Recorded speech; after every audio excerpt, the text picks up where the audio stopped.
इस वीडियो को एंड तक देखो, मैं तुम्हें बताता हूँ कि तुम्हारी इंस्टाग्राम की फीड तुम्हारी लाइफ को कैसे बर्बाद कर सकती है और कैसे इम्प्रूव भी कर सकती है। देखो, हर इंसान अपनी लाइफ में जो भी अच्छे बुरे काम करता है वो सिर्फ इसलिए करता है क्योंकि वो चीज उसके लिए नॉर्मल हो चुकी है। एक किलर किसी का मर्डर इसलिए करता है क्योंकि वो चीज उसके लिए नॉर्मल है। एक शराबी शराब इसलिए पीता है क्योंकि वो चीज उसके लिए नॉर्मल है। एक स्मोकर डेली सिगरेट इसलिए पीता है क्योंकि वो चीज उसके लिए नॉर्मल है। बस इसी तरह एक इंसान डिसिप्लिन और कंसिस्टेंट भी इसीलिए रह लेता है क्योंकि वो चीज उसके लिए नॉर्मल है। एक इंसान अपने कंफर्ट जोन से बाहर जाके स्ट्रगल वाली लाइफ भी इसीलिए जी लेता है क्योंकि वो चीज उसके लिए नॉर्मल है। हो सकता है कि तुम्हें ऐसा फील होता हो कि वो ये सब कैसे कर लेते हैं, बट उन्हें ऐसा बिल्कुल भी फील नहीं होता। इस चीज का रीजन देता हूँ, समझने का ट्राई करना। देखो, हर इंसान सिर्फ उसी चीज को फॉलो करता है जिसे वो नॉर्मल समझता है, और हर इंसान उसी चीज को नॉर्मल समझता है जो चीज उसके संगत में हो रही होती है। और आज की डेट में हमारी संगत दो तरह की होती है। पहला,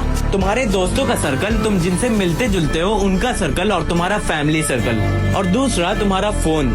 देखो, जैसे हमारे दोस्त कोई काम करते हैं तो हमें वो चीज नॉर्मल लगने लगती है और हम उसे फॉलो करने लगते हैं। इसी तरह जो चीज हम अपने फोन में देखते हैं वो चीज भी हमें नॉर्मल लगने लगती है और फिर हम उसे भी फॉलो करने लगते हैं। एग्जाम्पल देता हूँ, समझने की कोशिश करना। अगर मेरे 4 दोस्त सिगरेट पीते हैं तो मुझे ऐसा लगने लगेगा कि पूरी दुनिया ही ये चीज कर रही है, तो एक टाइम के बाद मैं भी उसमें इन्वॉल्व हो जाऊंगा। अगर मेरे 4 दोस्त मर्डर कर रहे हैं तो इसमें भी कोई शक नहीं है कि एक टाइम के बाद मैं भी एक किलर बन जाऊंगा। इसी तरह अगर मैं दिन भर न्यूडिटी और सेक्सुअल कंटेंट कंज्यूम करता हूँ तो मैं अपनी रियल लाइफ में भी कभी भी किसी भी लड़की को अच्छी नजर से नहीं देख पाऊंगा।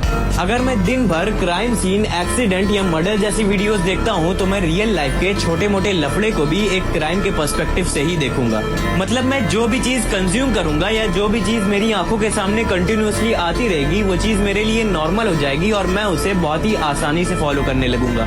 तो अगर मैं इसके अपोजिट साइड जाके अच्छी चीजें कंज्यूम करूं, अच्छे लोगों के साथ रहूं, तो जस्ट इसका अपोजिट ही होगा।